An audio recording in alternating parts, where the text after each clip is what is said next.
Assalamualaikum warahmatullahi wabarakatuh. Selamat siang anak-anak. Pada pertemuan ini Bapak akan membahas 4 poin. Yang pertama, pengertian produksi. Yang kedua, tujuan produksi. Yang ketiga, fungsi produksi. Dan yang keempat adalah fungsi produksi secara matematis. Yang pertama adalah pengertian produksi.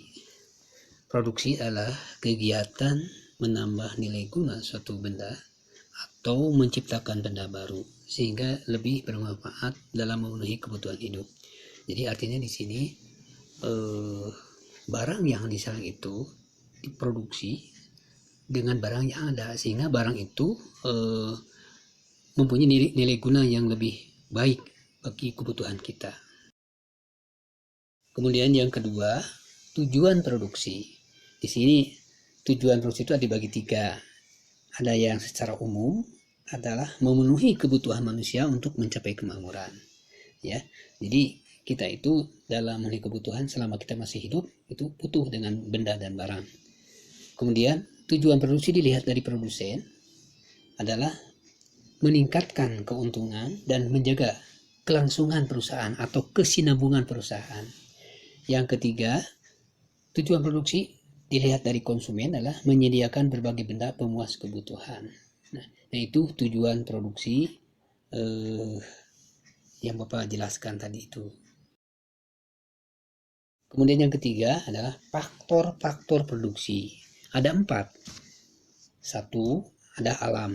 Ini produksi alam ini faktor produksi yang disediakan Allah Subhanahu wa taala, Tuhan yang Maha Kuasa, di antaranya air, matahari, barang tambang ya seperti minyak dan sebagainya, itu dari Tuhan yang Maha Kuasa.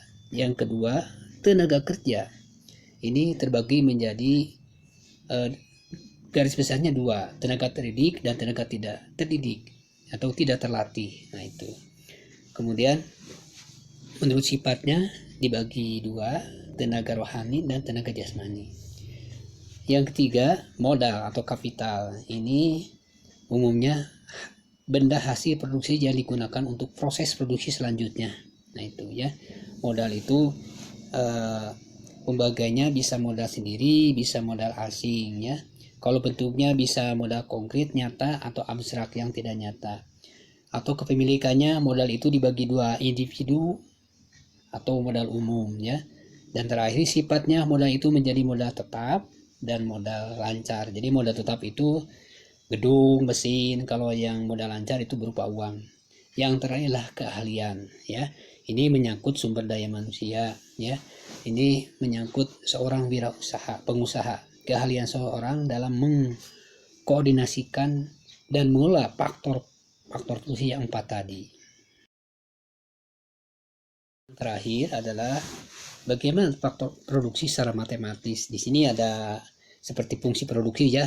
Q sama dengan fungsi dalam kurung CLRT. Ini jumlah kuantiti, F itu fungsi ya, C kapital modal, L labor tenaga kerja, R itu material atau bahan baku, dan T adalah teknologi ya.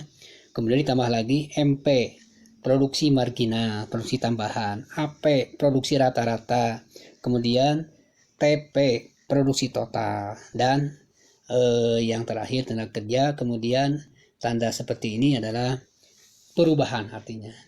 Nah itulah yang Bapak jelaskan pada kesempatan ini. Nanti untuk menghitungnya kita dihitung dalam tatap muka ya, sebab ini adalah seperti matematis. Sekian, terima kasih. Assalamualaikum warahmatullahi wabarakatuh.